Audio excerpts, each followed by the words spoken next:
Hey guys, what's up? Welcome back to iTouch App Reviewers. In this video, I have one that you're probably not expecting, and that's actually good news about the iPhone 10 parts. So this article here states that iPhone 10 parts suppliers are reportedly on schedule to meet 2017 production demand. So before you get your hopes up, understand what that means. 2017 production demand, that does not mean pre-order production demand. So big difference there. But again, that means if you guys do miss the pre-order date, like I've been saying, you might only have to wait a few weeks rather than a few months. It says here, yield rates for some iPhone 10 components have improved and become more stable, allowing for shipments of the upcoming smartphone to grow substantially after October, according to sources from Apple's supply chain. So that means after October, iPhone 10 production rates should go up. And obviously that lines right up with the pre-order dates, which is October 27th at 3 a.m. Eastern Standard Time. So keep that in mind. Basically after that, so going through November, I think by mid-November, I think they'll be hitting pretty high rates of production, and that will be great for everyone else, common people that just want to walk into a store and buy one. I don't know if they'll be up to that level of production yet by then, but maybe by December, mid-December, you might be able to walk into a store and get one. Again, that's not a guarantee, but this is if this is true. So it's pretty cool here. It says yesterday it was reported that Apple manufacturer Foxconn has started shipping its first iPhone 10 units from its main plant in Zhengzhou, China. So that's pretty neat that it's actually, they're done, they're shipping them out. And that's definitely a good sign for those of us that are pre-ordering. It's about 2 weeks before pre-order date. So I guess it makes sense for them to start shipping them out, getting them ready. And I know once they land here in the US, I know UPS and FedEx, they usually just sit on big stockpiles of them in their secret warehouses that are sometimes have like security guards, like Apple security and shit. It's pretty intense, but when they do that, that's definitely a good sign. So it's good that they're getting them out of China, or at least moving them from the Foxconn area in China where they make them. So that means that they are being produced and pretty much ready for production. So that's good. So right here, the quote, the first batch of iPhone 10 devices has already been shipped out from Foxconn electronics site. So the sources with production yield rates for certain key components such as 3D sensing modules improving, shipments of the device have increased gradually and will meet Apple's demand ahead of the Christmas and New Year's holidays, sources indicated. So that's a pretty good sign for those of you that want to get this as a Christmas gift. But again, this says ahead of the Christmas and New Year's holidays, no statement on when that is exactly. So, it could be December 20th or something.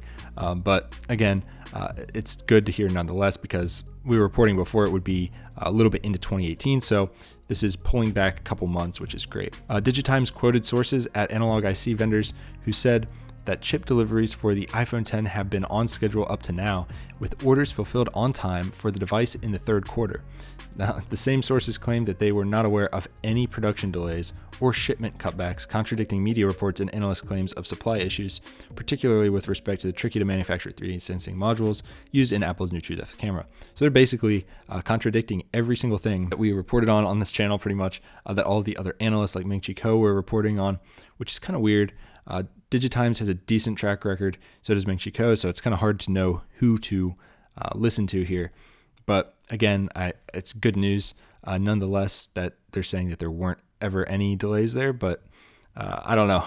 It seems a little bit too hard to believe there that there were no issues with that, because there were so many reports of it.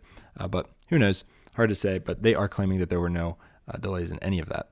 So chip orders for the iPhone 10 are now expected to grow through the fourth quarter of 2017 before slowing down the first quarter of the following year, said the sources.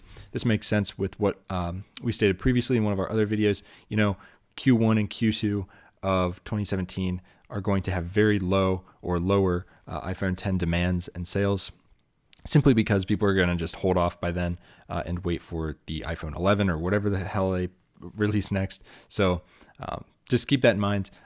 The supply and demand will very quickly level out there in the latter half of Q1. So just keep that in mind. That's at least my prediction. And then it says here, at the same time, however, other supply chain sources have sounded a note of caution over late availability of the iPhone 10 and worries about pre-order demand for the device outstripping supply, with supply and demand balance not achievable until the first quarter of 2018. Pretty much like I just said. Some suggestions that the iPhone 8 and 8 Plus sales have been lower than expected as the public buys their time, blah, blah, blah, until the iPhone 10 hits. Although with no actual sales figures at hand, this is purely speculation. I like how they stick that in there at the end. No one really knows how the iPhone 10 is going to sell because there are no sales figures. So this is kind of a guessing game for now. But we can expect probably a lot of people to be upgrading to the iPhone 10. So that's pretty much all I got for this video, guys. It's good news for once for the iPhone 10. Let me know down below if you guys are going to get one. I'm getting pretty excited to get mine.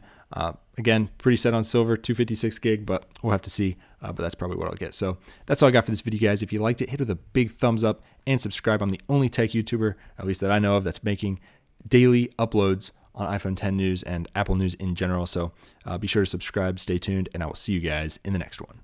Peace.